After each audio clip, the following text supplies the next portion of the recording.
My name is Dustin Lee. I'm a South Carolina expungements lawyer with Lee Law Firm LLC in Bluffton, South Carolina.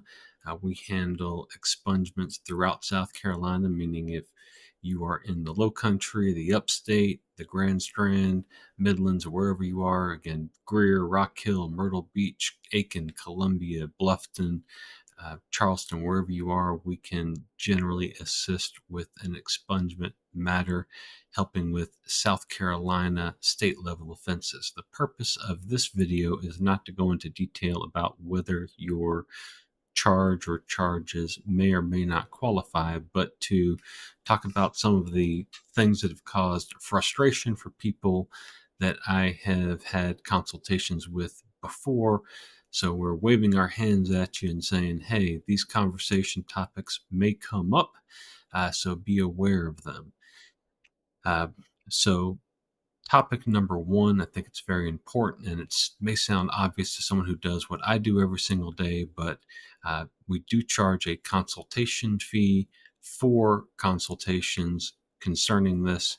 It's actually discounted down from any hourly rate I may have charged, but we do charge that fee. Included in that fee is we're going to go and try to get a current SLED report from you. So some of the information we're going to need from you is going to include your first name, your last name, if you have used an alias, or especially for the females who call us up, if your conviction was under a prior married name, a maiden name, anything different than what you go by now, and your social security number can be very helpful to make sure that SLED's able to quickly distinguish you.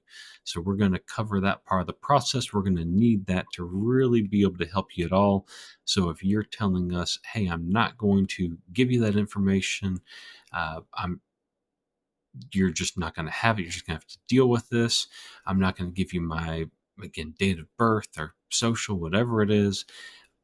We may end up refunding your consult fee, saying we can't help you, or you're going to get in our consult and you're going to say, why can't you tell me one way or another? This is really frustrating. I worked hard to earn my money. And again, I don't doubt that you worked hard to earn your money, but if we don't have what we need to actually tell you whether we might be able to help or not, that's, again, it's not a good situation for any of us. Number two, there are certain things under the law. When they expanded the law, they made it sometimes, not all the time, sometimes where we have to get basically two or more expungements, even out of one incident or chain of events. What do I mean by that? This is just an example.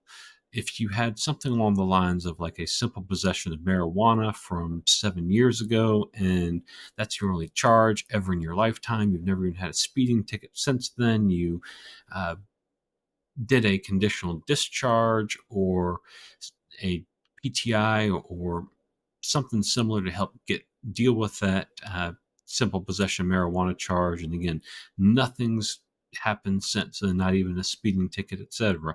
Okay, we're probably dealing with one incident date with one diversion style program from an offense, and fine, we got one clear offense. But there can be something along the lines of you go out to the local club or uh, to a restaurant, whatever it may be, and someone pushes you, punch them in the face, assault and battery, third degree, just as an example. And when the police arrest you, you have that marijuana in your pocket. All of a sudden, we have two charges coming from the same quote unquote incident date, incident location, etc. So you use PTI, for example, to help you get rid of two charges. Even though people will say, well, I went through PTI, I only paid one time to go through PTI, I did the requirements one time.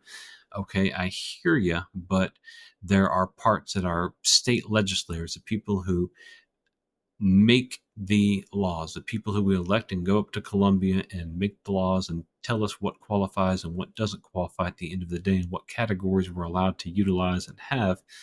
They have basically set forth, okay, you want to try to get these two charges expunged and use PTI. We may be able to get them done, even though it's two charges, just as you did PTI for two charges, but we might make you have to pay for, quote, two expungements to get that done. So people call and they say, why are you charging me for two expungements? Well, we need to get two expungements done, even though it was only one arrest. And that's not you're going to want to make sure that we're successful if we're going to apply for this. In other words, if we're getting your fingerprints taken care of at the detention center, if we're getting the police incident reports and all of those logs, the public indexes where people look you up in the county that you live in or the charge was in, where they can easily find that quote unquote stuff. You want that public records expungement taken care of properly.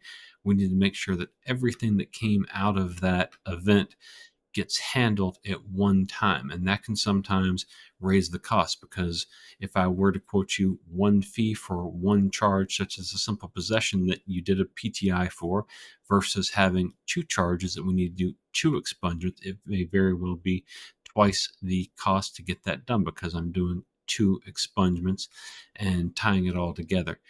So again, we've got that sitting out there. There is also the common kind of occurrence where people will call up and they will have something that is way beyond what I can get done with an expungement. In other words, there's sometimes really small offenses that don't qualify. They don't fit into the categories. We have a very formulaic, meaning we're looking for a category. We're trying to get your offense based on your CDR code that I pull from your SLED report and that I pull from getting the disposition report. Once I get that done into a certain category, to say to SLED, hey, this should qualify. Please help me get this done. This is why I think it qualifies when I'm doing my job. The following state law applies. This allows us to get it done. The CDR code, that's my job. But there are certain things that, such as attempted murder. Attempted murder is going to be a violent offense under 16160. You get up there, we start talking about 2 strikes and 3 strikes offenses. If you have a prior conviction for attempted murder, that will probably be something. Again, we're not going into the ins and outs of what I can and can't get expunged or whole exhaustive list, but that's probably not something I'm going to be able to help you get expunged. You may have other options, such as a pardon, and a pardon isn't as cool of a thing. It doesn't clear things up the same way as an expungement. It may help restore certain civil liberties. We can talk about that, but it's generally something that is a lot costlier, and it doesn't have as cool or as good of an effect as you may have wanted with an expungement. So some people get really frustrated and say, well, why should I pay you if you just told me that you can't get the expungement? Well, that was part of the process. That's part of what we're doing, is we're trying to analyze where we are, what you have.